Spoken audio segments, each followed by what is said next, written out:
Every single day we receive your personal and even sometimes embarrassing medical questions. Today we are going to give you some answers. It's time to ask the doctors. And let's start with a question via Instagram. Is it ever appropriate to discipline someone else's child? How far is too far? We thought we would bring in the expert family physician, author of Get the Behavior You Want Without Being the Parent You Hate, Dr. Deborah Gilboa. Dr. G, another tough one that's right in your wheelhouse, though. And this is the kind of thing that you have to consider. You need informed consent, like we say in medicine, because you can discipline other people's kids, but you may get some real pushback about it, right? So sometimes you have to. If they're at your house, Dr. Ordon, did your kids ever have a kid over, just the kid, not the whole family, and you were like, who is this child and why doesn't he think he has to listen to my rules? Many times. Yeah. Right? And if you don't enforce your rules at all, your kids are like, wait, these rules aren't for everyone, they're just for me, that's not okay either. So if that child's at your house without any adults, then they do have to follow your rules, or they have to go home.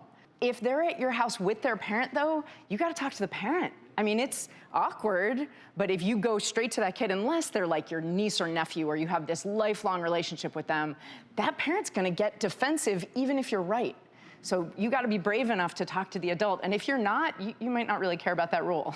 Are we at a place in society, Dr. G, where let's say you're hosting a sleepover as a parent? Obviously, if there is a child who is disruptive and you're in charge, do you have to get a written informed consent from every child's parent who's coming over? Let's say it's 4 kids coming over. Please, Lord, I hope not.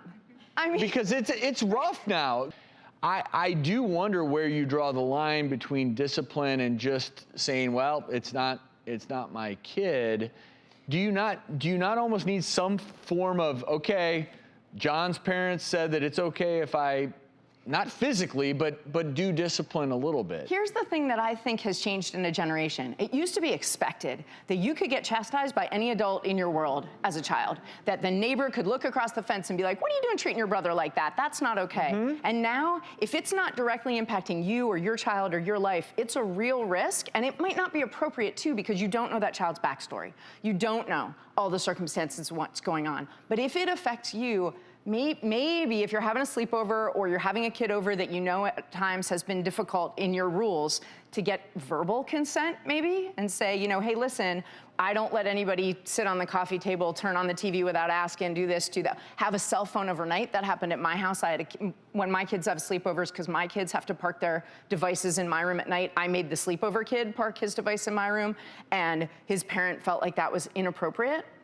Really? Because I just find that there's sort of so an crazy. implicit aspect now, because my kids have sleepovers, and when they go to other kids' houses or they come to mine, it's always sort of a my house, my rules, and I still think that that applies. We just recently had one of my daughter's friends sleep over, and she had her iPad, and I said, sorry, at bedtime, nobody gets the iPad, and I took it away, and she was a little upset, but I didn't get any pushback from the mom or from anyone else in her And that parent might be like, ooh, good idea, maybe we'll do that at our house. I ended up with a sleepwalker at my house, and his parent never told me, and I thought I had an intruder in the kitchen.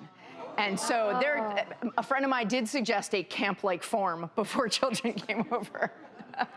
Well, I think you need to think through all these things before you're hosting a bunch of kids at your house, because nowadays I think parents have different expectations. And it's really hard when you're out. If you're at a playground, for example, or on an airplane, and there's a child who's, you know, kicking your seat or grab something from your child and you don't know them from anyone. When my son was 2, we were at a playground in New York City, and a little girl climbed up the slide after him, and he was taking too long, and she pushed him. And I caught him and said to her, no, we don't push. And her mom sweeps her up and says, we don't use that word. And I replayed it in my head thinking, did I curse at that child? But I hadn't, and I said, what word? And she said, N-O. And suddenly I thought, what word? Oh, honey, I'm sorry. What? Did you please? When that girl is 13, you're gonna have so many problems. I'm not even mad at you. Did you hand her a copy of your book, I hope? Was your book written yet? Here you go, whip it out. That's why I love the way you approach parenting. It's so pragmatic, and you hold that line of good parenting. I love the title of your book too. Thank you. I appreciate it. This is something, you know, we do want a whole generation of kids to come up that we want our kids to interact with when they're all adults. They're going to run the world while we're still in it. So it would be great if we could all respectfully teach them how to get along better in it. Yeah.